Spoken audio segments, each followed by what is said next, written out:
శ్రీ గురుభ్యో నమః. మంత్రం దశ మహావిద్యలలో మంత్రాలు తీసుకోవాలనుకున్నప్పుడు మంచి గురువుని ఎంచుకొని మంత్రం తీసుకునే ముందు భైరవ రక్ష ఉండాలి, భైరవ మంత్రం ఉండాలి. భైరవ మంత్రం ఉన్నప్పుడే దశ మహావిద్యల మంత్రాలు సిద్ధిస్తాయి.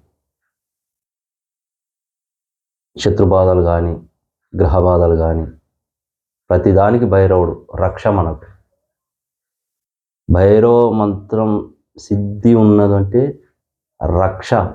ఎంత రక్ష అంటే అంత అద్భుతమైన రక్షణ. ఆ మంత్రం ఉన్నదంటే ప్రతి మంత్రాలు సిద్ధిస్తాయి. ఏ విధానంగానైనా ఏ మంత్రం అన్నా తీసుకోండి. కాలానికి అధిపతి భైరవుడు, ఆయన రుద్ర స్వరూపం. రుద్రుడే భైరవుడు.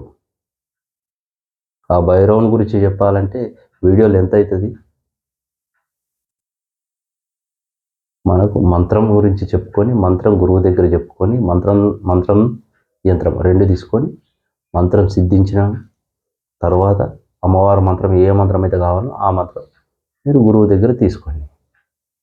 భైరవ మంత్రం ఓం హ్రీం వం వటుకాయ ఆపదుద్ధారణాయ కురుకురు వటుకాయ వం హ్రీం ఓం పట్ స్వాహ. ఇది మంత్రం. నా వీడియో నచ్చినట్టయితే లైక్, షేర్, సబ్స్క్రైబ్.